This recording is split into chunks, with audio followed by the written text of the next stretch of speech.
Hi, good evening, everyone. My name is Harikrishnan Muthukrishnan. I'm a technology leader with more than 22 years of experience in IT, and the last 10 years it has been with a leading healthcare company in Florida. And before that, I have been working with government, supply chain, retail, and warehouse management.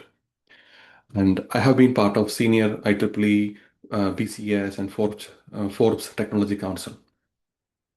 Today, I want to talk about from on-prem to SaaS, the lessons learned from modernizing and migrating a mission-critical health insurance platform to cloud.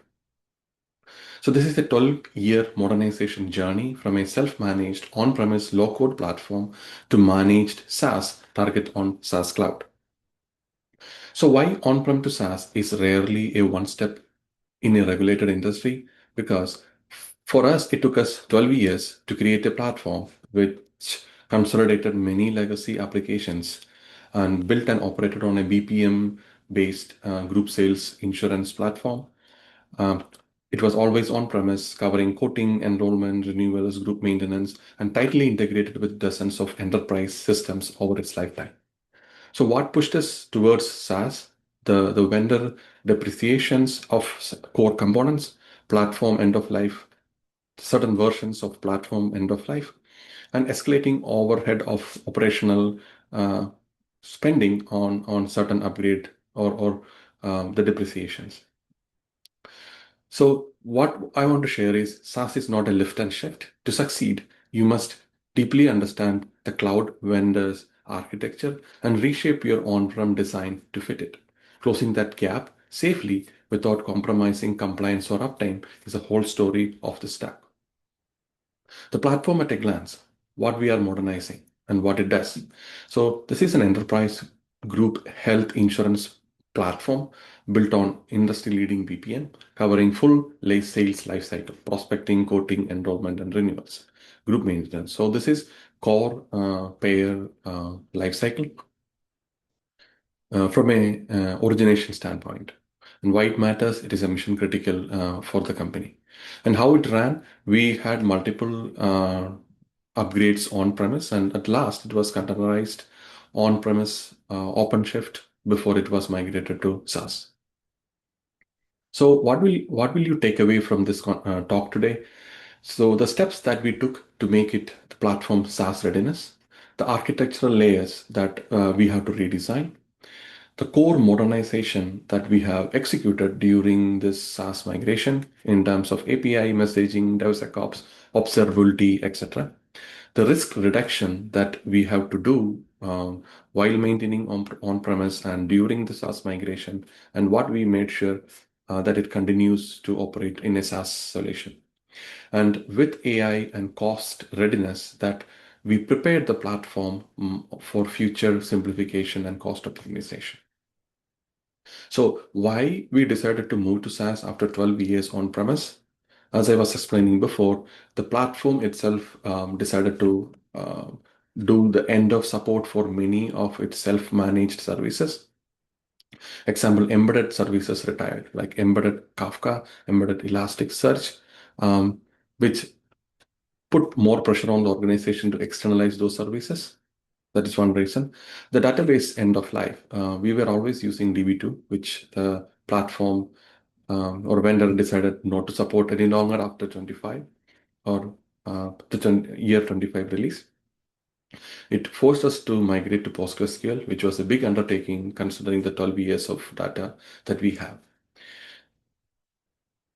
And self-managed overhead. If we keep the solution on-prem, the complexity with that is the embedded services becoming externalized, database migration, doing ourselves, put a lot of pressure on our self-managed infrastructure.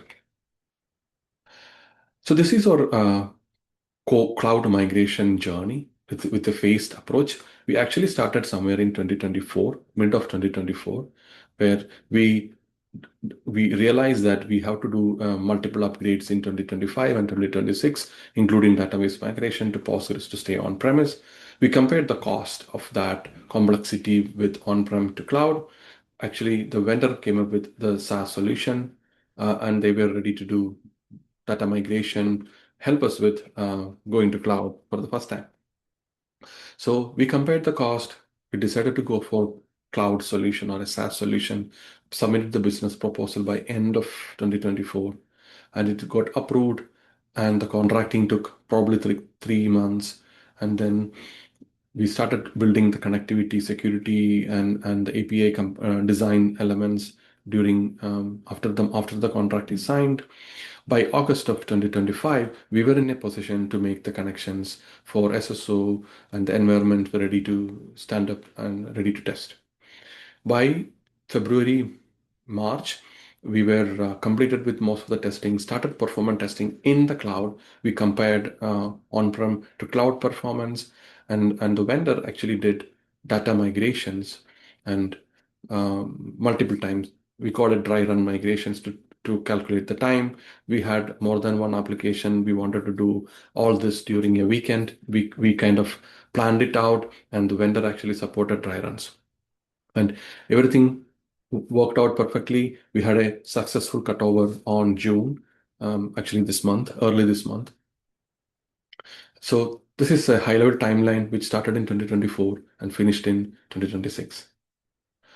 So before the migration, the current state was we started this platform in 2013, and with a legacy infrastructure, DB2, and legacy SSO. But during the course of the years, we actually kept upgrading the versions on-prem. We containerized in actually 2023 with latest JWT, SSO, everything, but we couldn't catch up with the new releases coming in 25 and later. So the main complexity that this solution had was the deep integration it had with on-premise systems, with REST APIs, SOAP APIs, IBM MQ, Kafka, inbound and outbound SFTP files, and platform agents for batch, etc.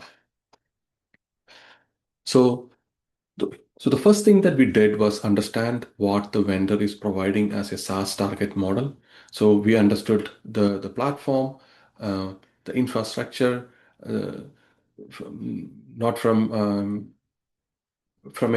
a region perspective, what region that we want to select, how do you want to fail, in case of failover needed, which region we will fail over, what are the availability zones that we are going to use. Fortunately, we also had a presence in the same US East. So we selected a location that is close to us and where we could connect our own region to the new SaaS VPC. So we understood that we will have a less operational control, but less work on maintaining it going forward. So this was our strategy on redesign and retain, where what survives on-prem, what moves to cloud. So we retained the core low-code application logic, case design, user experience, flows, and business rules. The application itself is largely stay as is during the migration. But we have to redesign the database engine, the messaging, the search, the identity and SSO, and every cross-network integration points. So we had to re-platform the deployment models that we had on-prem. It all changed to what the vendor is providing from a vendor standpoint. And we had to rethink and re-implement the monitoring and observability solutions on the SaaS solution, on the SaaS platform. So very high level, this was the total life cycle of our journey. We started with consolidating the platform, retiring legacy systems. We continued to modernize the version. We even containerized the platform on premise.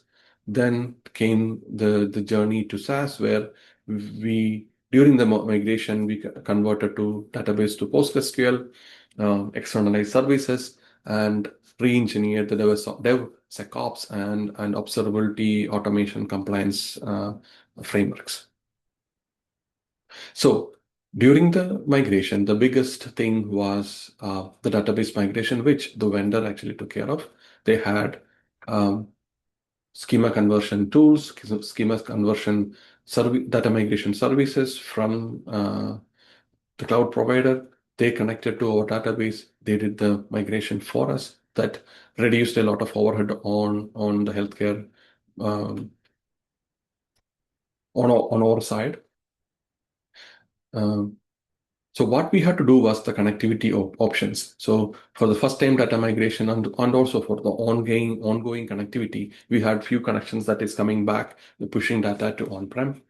So the first time connection, we used public internet, and the ongoing connections, we used a private network. So all those design happened upfront.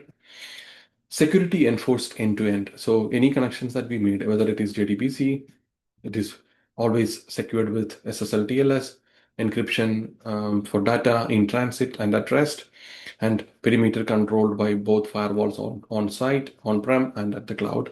We made sure that they are on. So so the firewalls were all controlled by allow and deny listing both sides. So the second challenge I would say was the integration, where we have to lay out the private network path for secure connectivity, which needed security. So we used the private link to connect VPCs and a direct connect from the cloud provider to on-premise. And all the APIs we secured using API gateway and with security authentication in place. So we have to expose many services which was internal to external to face the cloud provider. So when modernizing APIs, what we did was, from when the cloud was reaching to on-prem, rather than exposing 20 plus internal APIs, we created a proxy which actually secured the internal services and made sure that the cloud only have to call one API, which internally the proxy took care of calling multiple other API endpoints. And when we were calling outbound, there was no API gateway from the vendor side. So it was our API gateway calling back the cloud provider. And there we made sure that we have mutual TLS and auth in terms of sometimes where it is required to authenticate and authorize. So modernizing messaging and messaging, or this was the third priority in our list. So we use MQ and Kafka, and unfortunately we didn't get approval to connect MQ and Kafka from the SaaS provider from cloud. So we retired the Kafka inside the platform because it was going to cloud. The IBM MQ, we switched it to a service in the gateway. The gateway was able to function as a IBM MQ service provider for us. The Kafka, we changed it into a REST API, and we routed it through the proxy, which was communicating between, working as a proxy between on-prem and cloud. And all these APIs, messaging, MQ and Kafka were all secured throughout using mutual TLS and token-based authorization. So SOAP, database, and file integrations were the fourth in the list. SOAP, which is legacy, we have to, because of the very strong messaging validation required, it was all externalized individually. So the database connections were converted to REST-based calls for on-prem databases, except one big one, which we couldn't connect to API, changed it into API. All other sensitive databases will become REST-based connections. And the file transfer protocols were changed to use FlowW SFTP to Pega Cloud SFTP. So identity and SSO redesign. So this was the fifth in the list, where we couldn't use the on-prem SSO models for Pega Cloud.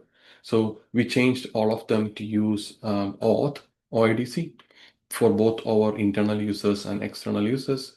We had to use two identity providers because that's how our organization manages users. And both of them supported us with OAuth 2.0 services. And this was one of the biggest implementation for for our company because this was done for the first time. And we were one of the first applications moving to cloud. Security, compliance, and network edge. Here, we made sure that we are aligned to HIPAA, the SaaS provider.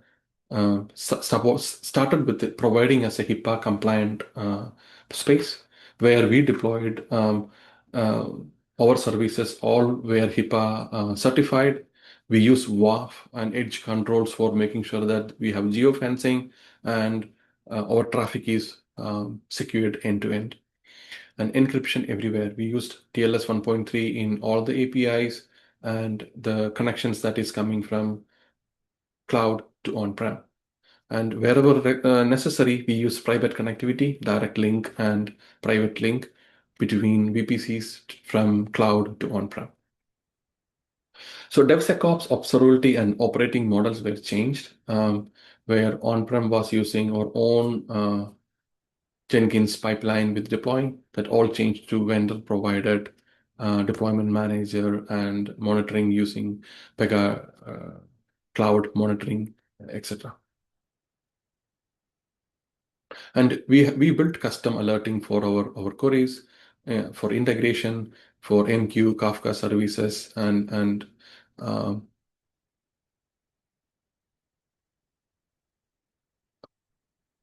we connected or the cloud SaaS deployment model to the enterprise change management system.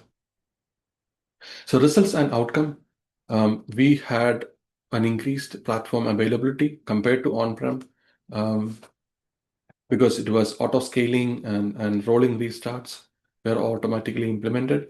The cost of infrastructure came down and operational cost came down, and our releases become faster, low risk, and we built a very strong foundation for AI because we are already in cloud. We were able to use a lot of services provided by the cloud provider and also from the vendor who is providing the BPM solution.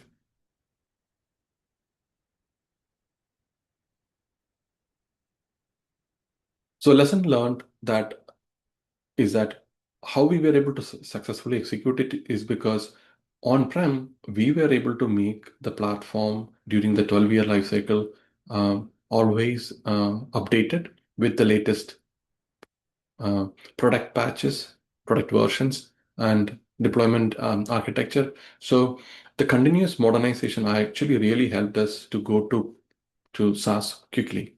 We didn't have a lot of technical debt to take care of. So the application was going from an already containerized model to a cloud containerized model. The database change, SSO, and the integration, re-engineered DevOps pipelines, monitoring and alerting were all the transition that we have to go through. And when it is SaaS ready, the operational execution increased. The cutover was low risk for us because most of the work that we have done prior to the cutover, we were running on-prem and SaaS parallel for a couple of months. So that really helped us reduce the risk, and cutover was only a re-migration of data. So the core principle is we have to redesign the connectivity, data integrity, data identity, integration, deployment, monitoring, and retain the application core. Never trade away the resilience, security, or compliancy to gain simplicity. Design them into the layer. So the one-line thesis is, in regulated industries, SaaS migration is earned in phases, but bought in not in one step. Modernization is the ramp up to AI readiness and lasting cost efficiency. With that, I conclude my presentation. Thank you very much.